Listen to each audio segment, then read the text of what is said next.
Coming up on TekThing, if you're building a new PC, we gotta talk Ryzen 2 CPUs. There's another open source password manager. Shannon reviews Bitwarden, Cobra's new dash cam, and a word clock. Really, a clock with words. It's all coming up on TekThing. A big thank you to our patrons. People like Coffee G, Larry B, Daniel C, and Darren J make TekThing possible by contributing. Patreon.com/TekThing is the place. You can be one of those folks, and you'll get access to patron-only content like our July podcast for our patrons. Head on over to patreon.com/TekThing and join the crew. I'm Shannon Morse. And I'm Patrick Norton. And this is TekThing, where we have something useful in every single show. And in a couple of weeks, we'll have something very useful in beautiful Las Vegas, Nevada. Defcon 26, people. If you're going to be at Defcon, that's August 9th to the 12th in Las Vegas, Nevada. We are going to be at Defcon. Well, I get to run home Saturday night with my tail between my legs, but come by the Hack 5 booth in Caesars Palace on Friday or Saturday and say hi. Yep, and I'm also going to be running around, sometimes away from the booth, interviewing security professionals and some of the speakers, but feel free to say hello if you see me, unless I'm like moving super fast with this serious face on, because that means that I'm extremely busy getting to that interview. But you can feel free to wave and just be like, hey. But we can totally catch up at the booth anytime we're chilling over there. Yeah. And I will say, Friday morning at 10 a.m. when the shopping area, when the vendor area opens, bad time to catch up. Yeah. Later in the afternoon before closing, Saturday, good time to catch up. Perfect. But Friday, it's gonna look like the trading floor at the stock market. It's just gonna be it's scary. Yeah. We'll go through a third of the inventory. Have you seen 4 hours. 28 Days Later? I think that's it, or 28 Zombie hours movie? Later. Yeah. A lot of the zombies. one where they're running? Mm-hmm. Yeah. Yeah. So. It's a thing. Yeah. Bob writes, would you consider revisiting Ryzen CPUs to review the Gen 2 products? I am now considering a rebuild since video cards are coming down in price, and I am on the fence between Intel and AMD. Bob, I'm in the same place as you are. While I am an average computer user, my needs lean towards needing a system for editing photos and videos. Thanks for all you do, from Bob. Yeah, this is totally like the same thing that I'm dealing with right now. Which one do I go with? Because I have the GPU now. I have a 1080, which I'm super excited about. Oh my goodness. I need to find something, so. So many things to find. I think you're the guy to ask about this. I'll give you a hint about how this is going to go. Let me pull up. So our friends over at PCPro.com have a thing called the leaderboard. And the leaderboard is where they list their guide for PC builds. It is crazy how many folks are looking to build systems now. Price of GPUs are back to normal, or at least MSRP instead of 2x MSRP.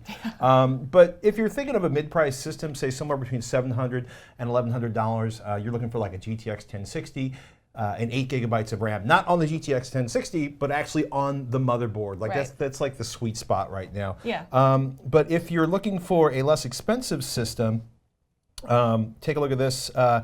They recommend a RX 560, an AMD RX 560 for your entry-level GPU, and again, 8 gigabytes of RAM. Please don't try to run Windows with less than 8 gigabytes of RAM unless you cannot avoid it, because it will be traumatizing.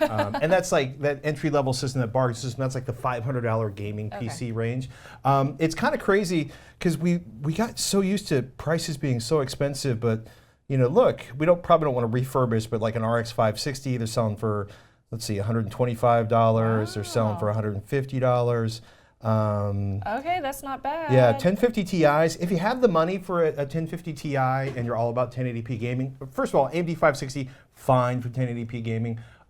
It's a real toss-up between the 560 and the 1050. If you can find another $40, GTX 1050 Ti is a nice bump up from either one of those.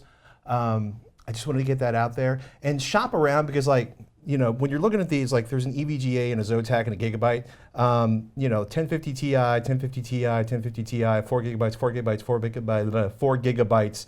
But the pricing is anywhere from like $170 to $200 on these. So you could definitely save some money if you go with one brand over the other. Yeah, you know, also keep an eye out for things like, you know, some of them will have better cooling performance, some of them will come with game bundles, some of them will just sit there and mock you because you overpaid for what you bought, which is why I like building PCs. So we got the 6-core 12-thread Ryzen 5 2600 and the Ryzen 5 2600X, and the 8-core 16-thread Ryzen 7 2700 and Ryzen 7 2700X. The MSRP on that 2700X is $329, 2600X is $229, and the 2600 is $199. All of these come with coolers. The X models come with the Wraith Prism RGB LED coolers. They are fully Unicorn Barf compatible. That's the one I need. And you get higher clock speeds on the That's on the what X I processors. want, because I can edit my videos and look at beautiful unicorn rainbow barf goodness at the same time.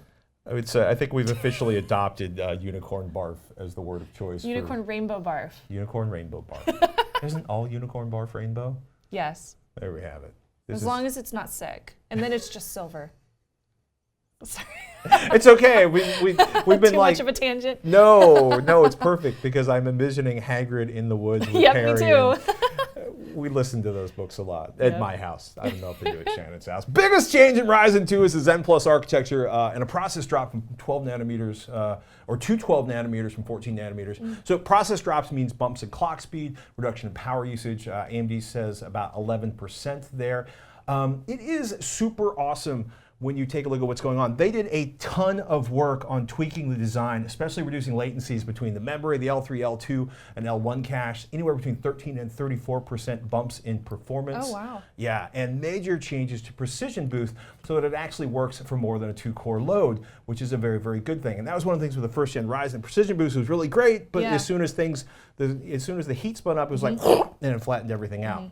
I'm simplifying for video purposes, but let me tell you, it's a good Makes thing. sense, though. Yeah, I mean, when you take a look at what it's just really nice what they've done. They've sat down with the Zen Plus architecture and just kind of sanded off the rough edges and made a whole bunch of tweaks to make things better where they could. That's really cool. I like that. So Intel still leads the benchmarks in single core, one core performance, but not by nearly as much as it did in first gen Ryzen CPUs. Generally speaking, when the benchmarks came out earlier this year, Intel's Coffee Lake parts had like a 10% advantage in gaming at the Core i7 or Ryzen 7 level. And for example, here's Total War Warhammer 2 on here, and with like a Ryzen 7 2700X, and this is PC PERS benchmarks, by the way. This is the Ryzen 7 2700X. It's like 96.4, 101.3 frames. And let's kick all the way down here to the Core i7 to 8700K. So, it's getting another 10 frames there, which is nice. So that 10% delta in gaming, that's really for the Core i7/8700K parts. When you're looking at the Ryzen 5 stuff, it's more like a 5% delta. For multi-threaded content creation performance, the 8-core 2700X regularly has the advantage over the 6-core Intel 8700K because it's got more cores.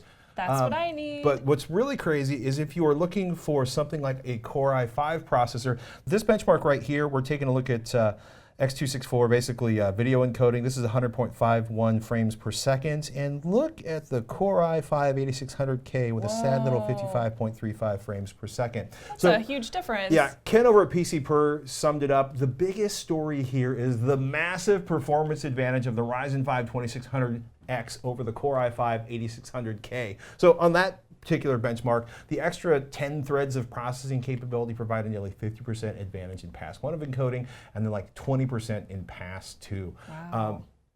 It's awesome. If you need more cores, especially the Core i5 level, if you're doing multi-threaded stuff, if you're a content creator, if you edit video, if you render a lot of video, the numbers are really amazing. And that's why, check this out, kids, the Amazon best sellers for computer CPU processors. There's a reason why Ryzen has 3 of the top 4 spots on there. Good job, Ryzen. Yeah, because they have a huge advantage in multi-threaded performance on i5 level CPUs, and for folks looking at the Core i7 8700K, you can pick up more cores from Ryzen 7 for about 20% less in terms of street prices on Amazon.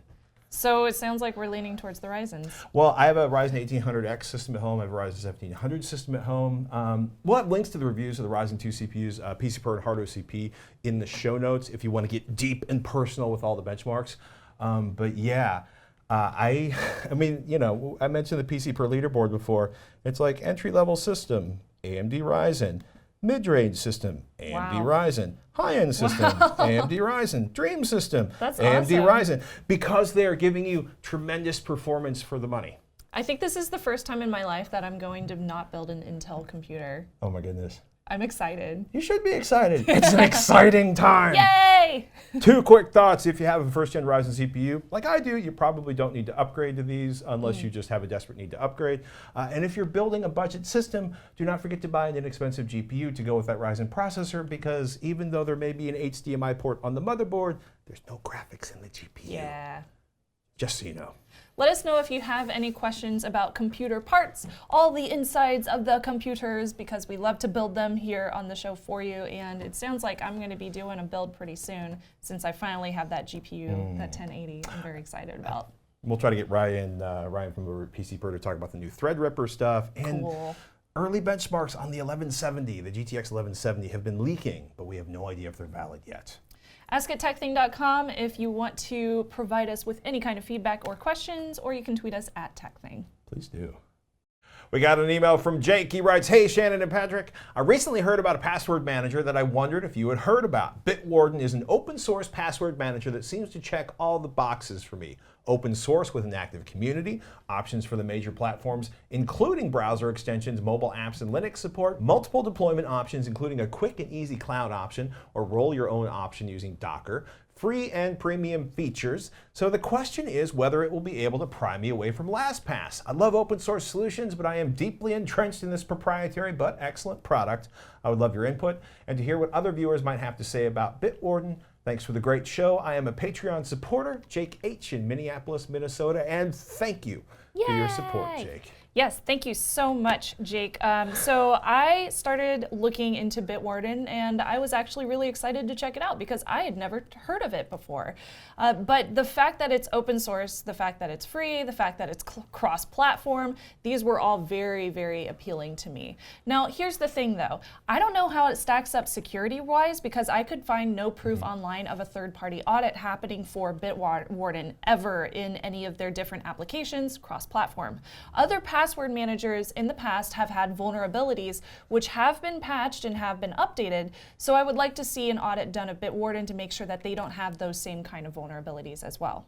Just because it's open source and just because the code is out there doesn't actually mean anybody's looking that closely at it. Exactly. Don't send me hate mail. No, it's true. I truly appreciate open source because Absolutely. it does give us that option, and because it's free and out there and it's not closed off. And if somebody does want to look at it, they have the ability to. You are deeply entrenched in LastPass. I am. I am deeply entrenched in LastPass. Yes. Did you try to migrate everything over to Bitwarden? I did, actually. So I did start looking into that, and it's a fairly easy process. So Bitwarden actually has a step-by-step guide on this. They just say import your data from LastPass. All you have to do is go into Advanced Export, which is an included option in LastPass, and it'll take you through all the different step-by-step guides. And then at the end, they do mention there are some known bugs with LastPass that have to do with character subsets. So if you do use like an ampersand or like a caret in LastPass, then you're going to run into a few little issues with those. So you may have to copy out those passwords manually if you use special characters. Okay. However, when you do start importing your data into Bitwarden, it's the same thing. It's fairly easy to do. You go to Tools, Import Data, and then choose LastPass, your CSV for LastPass, choose Paste, and then Import Data button, and save. And that's it. So it's fairly easy and not something that you really have to worry about. Now, we've seen password managers where there's most password managers that work in the cloud and they keep all your password things. Yeah. Some password managers you would have to like because you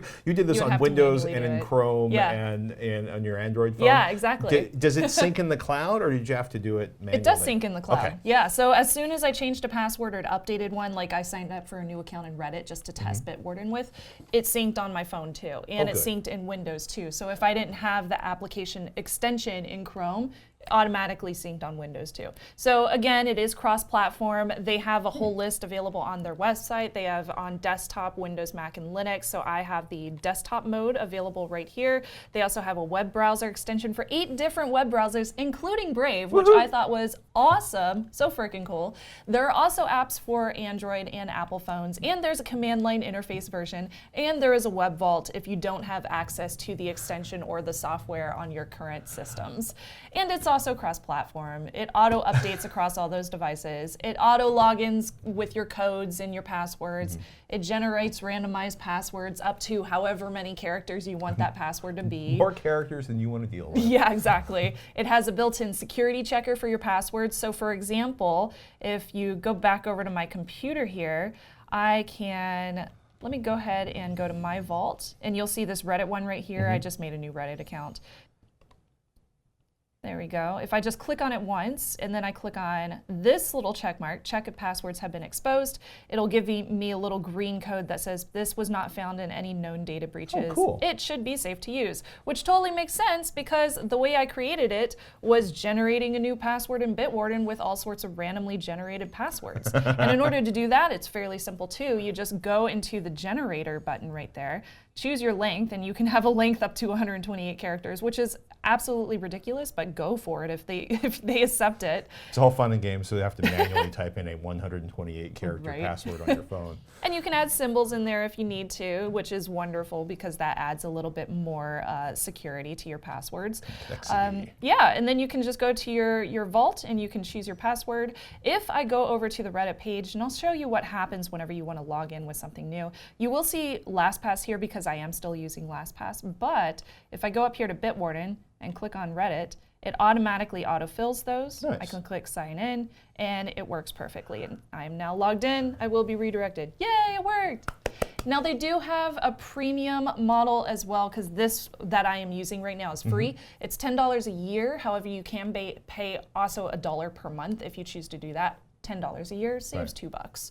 You can use multi-factor with a YubiKey if you use it that way. However, the free option does give you Google Authenticator or Authy options too, so you can log in with two-factor authentication. You could get 1 GB of file storage, which allows you to store additional files in there, a time-based app two-factor authentication code storage, and you get priority customer support. Whatever that means. You know what? When you're using open source, even for $10 a year, it's still awesome to have any kind of customer support. My kid sleeps like he fell down in Family Guy.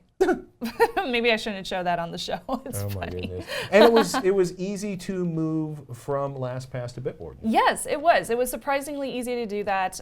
However, the one that you are seeing here, I'm not sharing all my passwords. So this is my test account. Share the passwords. No way. I did want to mention too, and just log in here real quick, if you go to the Windows application, it's basically the same thing. You still have access to your vault. You can choose favorite items, so that will just list out your favorites. You can also add in additional files, like I mentioned previously, like secure notes, a credit card, whatever you want, and you can do different folders.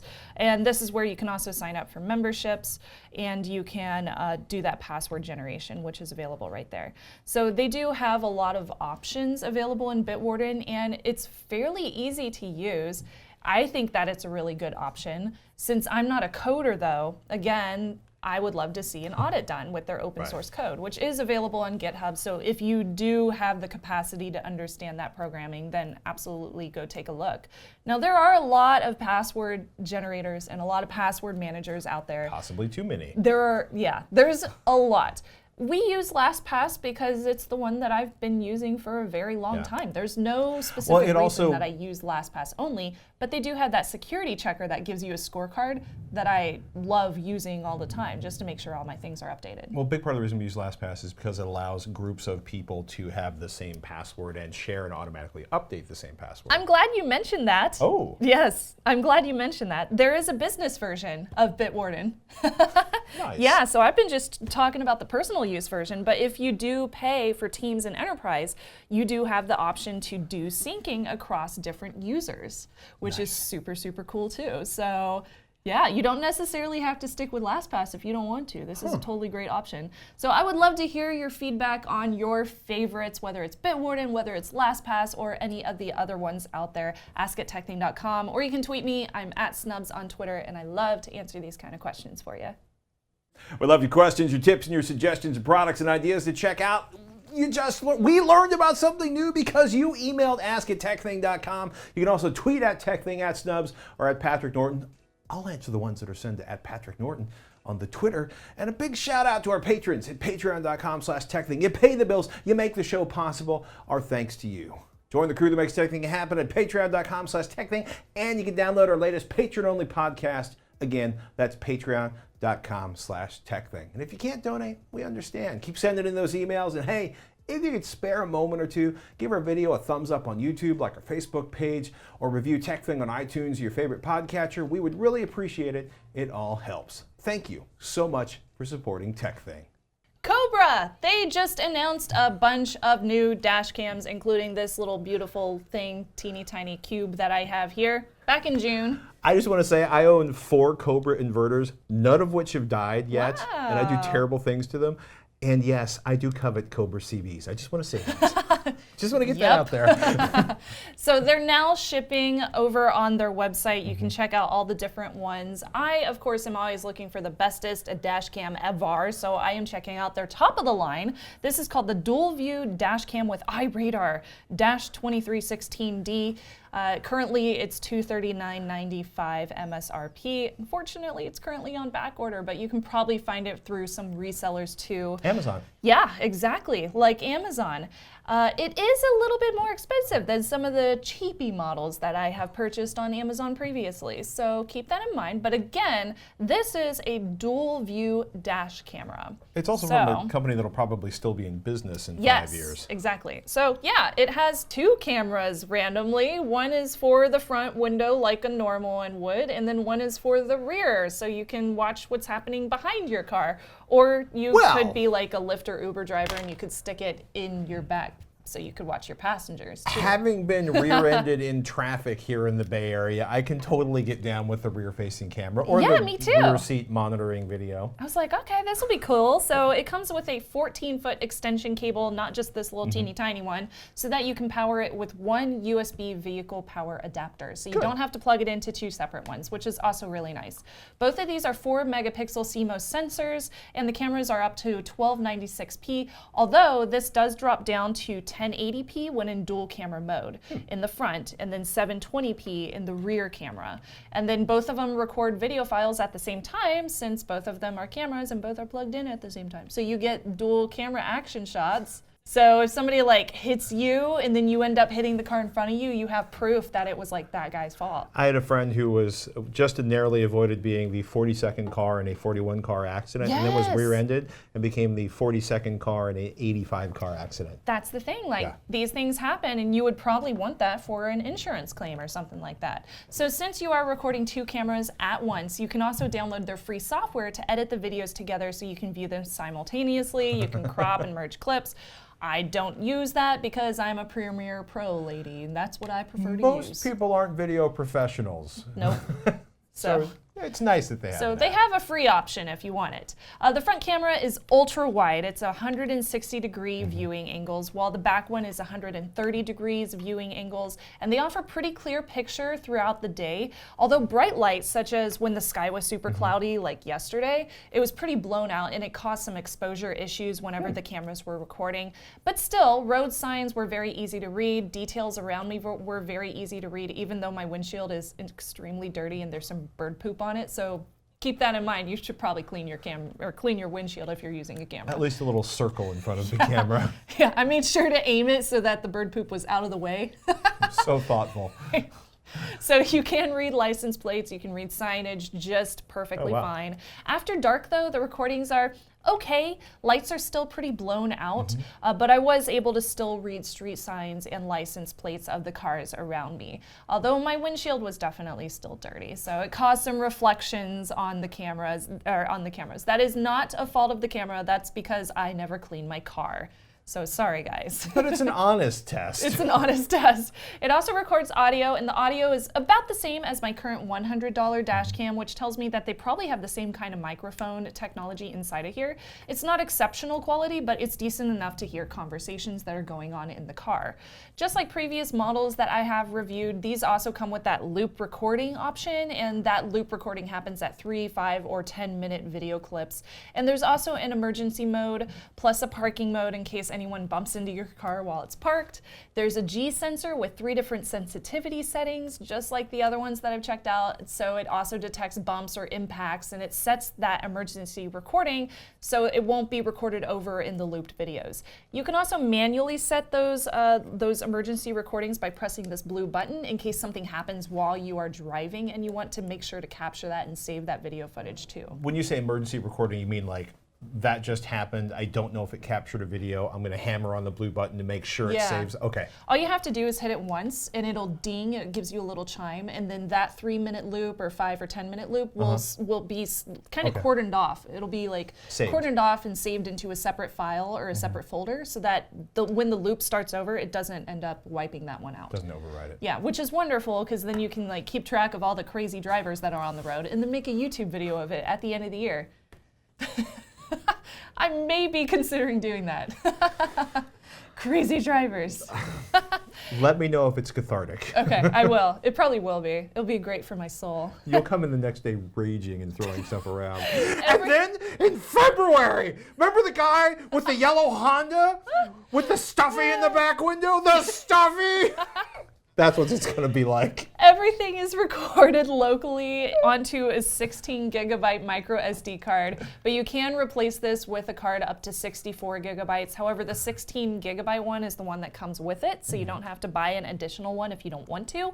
Once you have it set up, which is a super easy process, if you see an upside down camera, like if you accidentally put this on upside down, then you can flip it in the software settings, which is also a really nice thing. You can also mirror them if you want to flip the mirroring of the cameras themselves in the software settings too, which I really thought was cool. Now, since it has automatic turn on and off, are you trying to stick it on your laptop? Well, I noticed it came with these sort of dog snot mount.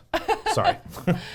Since it comes with automatic turning on and off, I found that I had no issues with it automatically turning on whenever I powered on my car. It's also built to deal with extreme temperatures, so if it's extremely hot in your car, it will still work fine. However, the 3M, it might come off in extreme heat. I have had that happen with previous things stuck on my dash cam. However, it's not hot enough here to experience that issue. You're not a big fan of the sticky mounts on cameras. I'm not. No, I'm not. I much prefer the little suction cup things that you can just easily take off, but that's mostly because like I review these, so I need to remove them and bring them into the studio and stuff.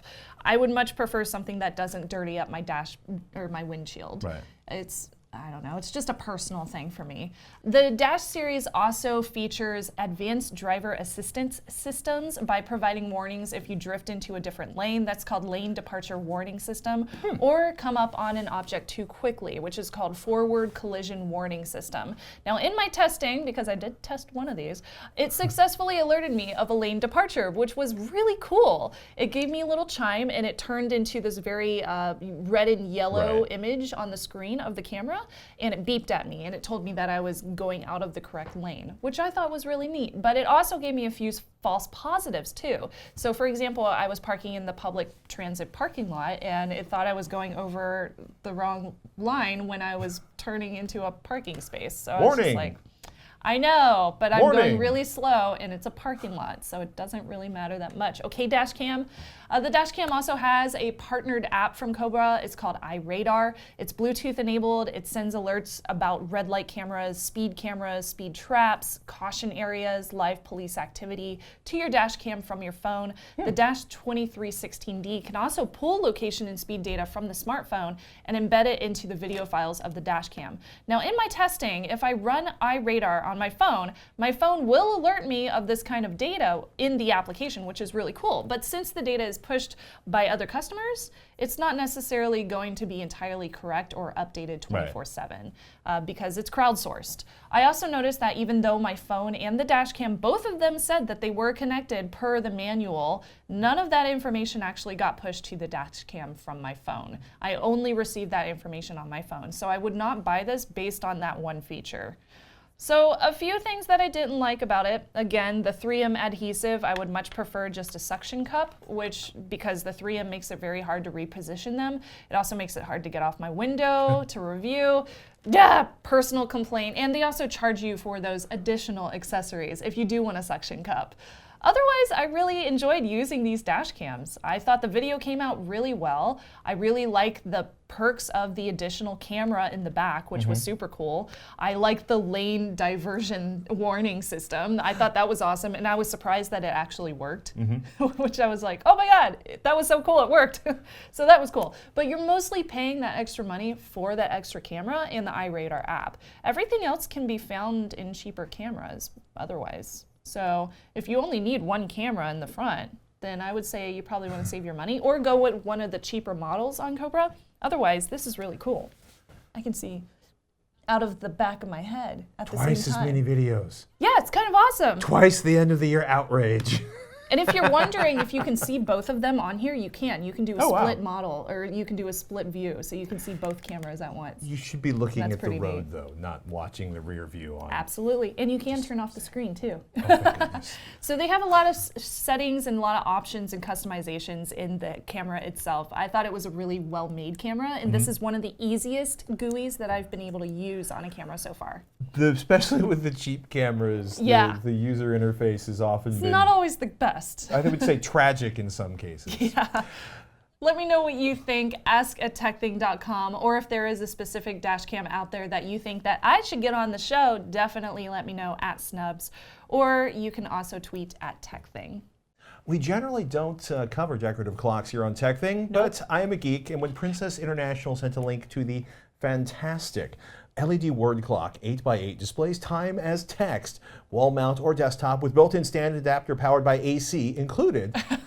Okay, I think I read some of those words out of order. I was actually curious. And, you know, if you like clocks, this is an interesting one. I'm a nerd. Did I mention I'm a nerd? This is way too bright for the bedroom unless you like sleeping with lots of light. Yeah. But in my house, we are deeply fascinated by reading the time in 5-minute intervals, which I did not expect. Actually, my wife was fascinated by it. My son is fascinated by it. My youngest son is like, but I thought I was supposed to do the little hand and the long hand because he's learning how to tell time. Cute. Best of all, though, unlike a lot of alternative clock designs I've seen, you don't have to explain it to folks. Yeah, there was a that's color-coded one a friend of mine had, and I literally listened to explain that to someone every time I was in his house. Not cheap, but very cool, $80. I just wish they had a little LED period.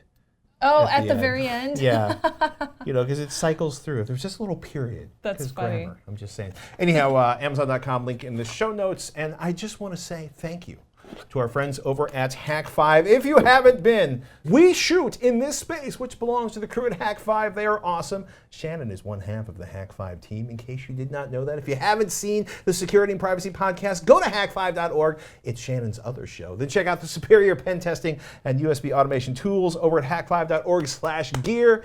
And I want to give a shout out because the whole development team is in the office right now. And Sebastian, who's written so much code inside this beast, he's like, give a shout out to the Wi-Fi Pineapple. This is the Wi-Fi Pineapple Tetra, and the latest updates let you emulate an enterprise network and harvest credentials.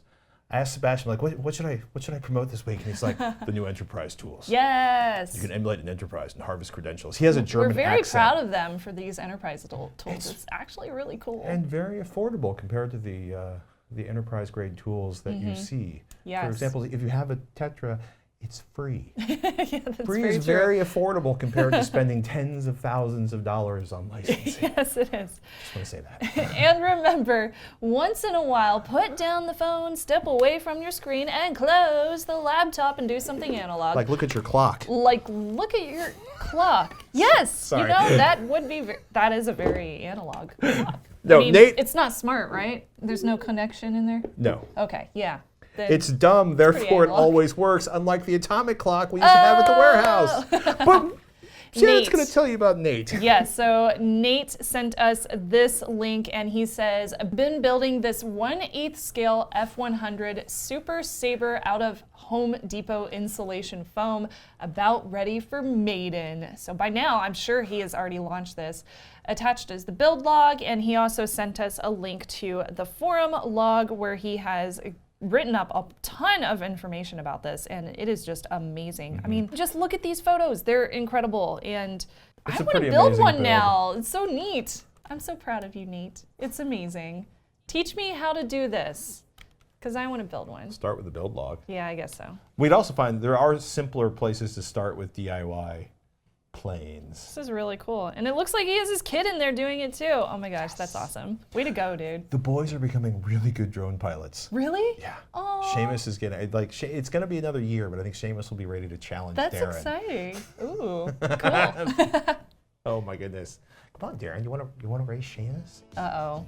Yeah. Uh-oh. Darren's Here's some competitive competition student. happening. No, that would be bad. Don't teach your children to bet young. It can only explode before they graduate high school. That's right. That's my theory. So much parenting. I'm Patrick Jordan. I'm Shannon Morris. We'll see you next week on TekThing.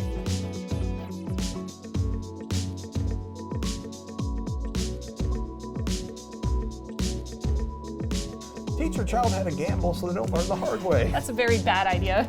Well, no, actually, it's funny. I worked with No. somebody. They never they never really encountered gambling until we went to CES. Oh no. And of course, you can't Whoa. get to your hotel room at night without walking by all of the slot machines. Yeah. And they're like, I spent some money last night. I'm like, oh, what you get? The slot machines? Like, yeah. I'm like, how'd you do? Like, I spent $100. You lost $100? Well, I prefer to think that I spent it. So you entertained yourself for $100. Oh, I'm that's like, funny. how long were you there for?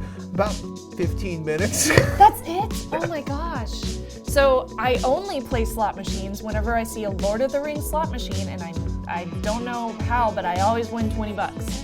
One time I won like 40. It was amazing. But Yeah. that's the only time I will ever play a slot. I consider, like, if I hit a slot machine, it's because I'm offering something to the gods of Vegas so that I don't die in a casino. That's like Right. my one rule about death. Don't die in a casino. We are thinking about Vegas right now because we're going to Defcon next week. Hopefully it'll be under 118 Lord. degrees. Oh, I hope so. Hydrate. It's gonna be really hot. Hydrate or die. Oh man.